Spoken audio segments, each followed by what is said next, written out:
Kalau kita melirik asal-usul Danau Luo, kisah ini berawal dari Patih Enggang dan Rio Berani. Patih Enggang adalah anak cucu orang Selampaung, menetap di Selampaung. Rio Berani adalah anak cucu dari Sigino Sakti yang menetap di Lumpur Tengah setelah pindah dari Kenah Padang Buku. Hubungan baik terjalin antara Patih Enggang dan Rio Berani adalah sebagai teman yang baik dalam mengembara dalam hutan belantara, karena makanan atau keberlangsungan hidup mereka tergantung pada hasil buruan kijang dan rusa.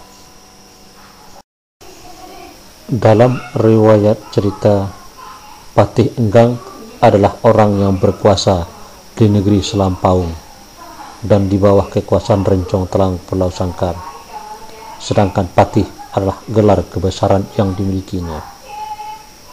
Sedangkan Rio adalah gelar kebesaran juga, namun dalam daerah Kenah Padang Buku atau Lempur pada waktu itu tidak dibenarkan untuk memakai gelar Depati dengan alasan karena orang Kenah Padang Buku adalah orang pendatang yang tinggal di bawah kekuasaan Depati Rencong Telang.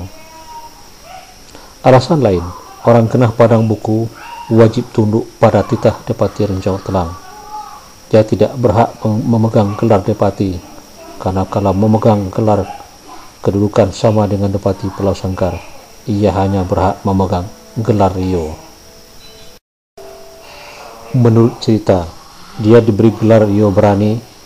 Ia memang memiliki keberanian dalam hutan, karena telah lama dalam hutan. Hubungan Patih Enggang dan Rio Berani dalam berburu. Namun pada suatu ketika, setelah lelah berburu berhenti di sebuah danau yang bernama Saluui, atau di era sekarang orang mengenal dengan istilah Danau Duo.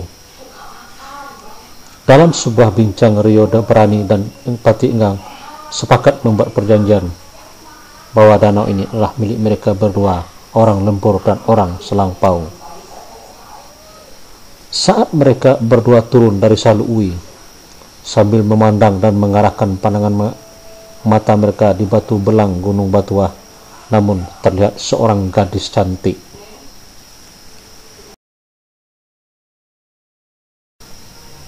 Setelah mereka melihat gadis cantik yang sedang mandi di bawah Gunung Batuah, tepatnya di pinggir Gunung Batuah dan di atas batu di pantai Gunung Batuah, Patih Enggang dan Rio Berani membuat sebuah perjanjian dan perlombaan untuk mendapatkan gadis cantik jelita lambayan Gunung Batuah itu.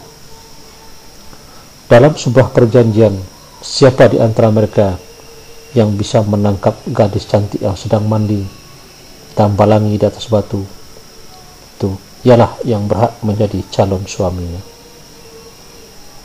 Dalam perjanjian dimulai dari Patih Enggang dengan cara menyelam dalam air untuk mendapatkan gadis cantik yang mandi di sungai itu.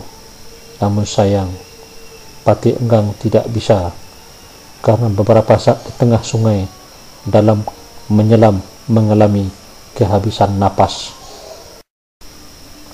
Namun sampai pada giliran Rio Berani untuk mendapatkan gadis cantik yang mandi di sungai itu. Setelah sampai pada pinggiran sungai pada ke dalam air, Rio Berani berhasil mendapatkan gadis cantik itu dengan memegang pergelangan kakinya. Gadis cantik itu dengan kaget mengatakan, "Apakah maksud Tuan memegang kaki saya?